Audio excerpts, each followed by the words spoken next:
ईदगाह इस पाठ में दिखाया है कि कैसे गरीबी बच्चों से बचपन छीन लेती है तथा उन्हें बड़ों की तरह व्यवहार करने पर मजबूर कर देती है।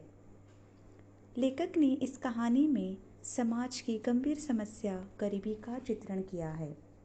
तो चलो शुरू करते हैं आज का पाठ, ईदगाह। पाठ के लेखक है प्रेमचंद। इस कहानी का प्रमुख पात्र हामिद है। उसके माता पिता नहीं हैं। उसकी दादी माँ ही उसका पालन पोषण करती है। दादी का नाम अमीना है। वह अपनी दादी अमीना के साथ बहुत खुश है। उसकी दादी ने उसे बताया है कि उसके पिता रुपये कमाने गए हैं और उसकी माँ अल्लाह मियाँ के घर से बड़ी अच्छी अच्छी चीज़ें लाने गई है, इसलिए वह बहुत प्रसन्न है। शहर में ईद के मौके पर मेला लगा हुआ था। ईद के मेले में हामिद अपने दोस्तों के साथ जाता है। हामिद के मित्र बार बार जेब में से अपने पैसे निकालकर गिनते हैं। वे बहुत खुश हैं क्योंकि मेले में खर्च करने के लिए उनके पास बहुत पैसे हैं। बेचारे हामिद के पास इतने पैसे नहीं थे। उसकी दादी ने उसे सिर्फ 3 पैसे दिए थे। उसके दोस्त अपनी अपनी पसंद के खिलौने खरीदते हैं, लेकिन बेचारा गरीब हामिद अपनी पसंद का कुछ खरीद भी नहीं सकता क्योंकि उसके पास पैसे बहुत कम थे।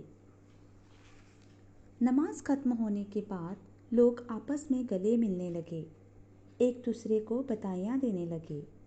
बच्चों ने खिलौने और मिठाइयों के दुकानों पर धावा बोल दिया। मेले में तरह तरह के खिलौने थे। हामिद के दोस्त मेले में बहुत मज़ा ले रहे थे, लेकिन बेचारा हामिद दूर खड़ा यह सब देख रहा था। ज़रा सा मज़ा लेने के लिए वह पैसों को खर्च नहीं कर सकता था।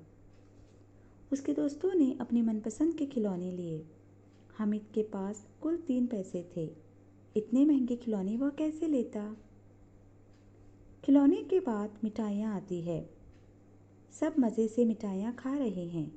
बेचारा हामिद ललचाई आंखों से सबकी ओर देखता है। मिठाइयों के बाद कुछ दुकानें लोहे की चीज़ें की हैं। उसके दोस्त सब आगे बढ़ते हैं। हामिद लोहे की दुकान पर रुक जाता है। दुकान पर कई चिमटे रखे हुए हैं।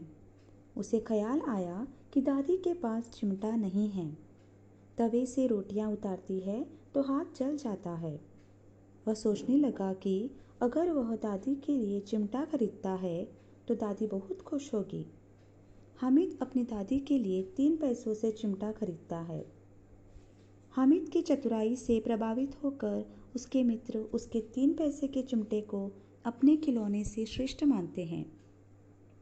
घर आकर जब हामिद ने अपनी दादी को चिमटा दिखाया तो वे नाराज़ हुई। वह अपने लिए कोई खिलौना क्यों नहीं लाया? उसे वह लड़का बेसमझ लगा, लेकिन हामिद ने अपनी दादी को बताया कि वह चिमटा उनके लिए लाया है ताकि तवे से रोटियां उतारते हुए उनके हाथ न चले। तब उसकी दादी को उस पर बहुत प्यार आया और उसने हामिद को गले लगाया। इस कहानी में माँ का एक नया रूप सामने आता है। केवल जन्म देने वाली स्त्री ही माँ नहीं होती, बल्कि पालन करने वाली स्त्री को भी माँ का दर्जा प्राप्त होता है। इस कहानी में हामिद की माँ की भूमिका उसकी दादी निभा रही है। आशा करती हूँ आपको ईद का यह पाठ समझ में आ गया होगा। धन्यवाद।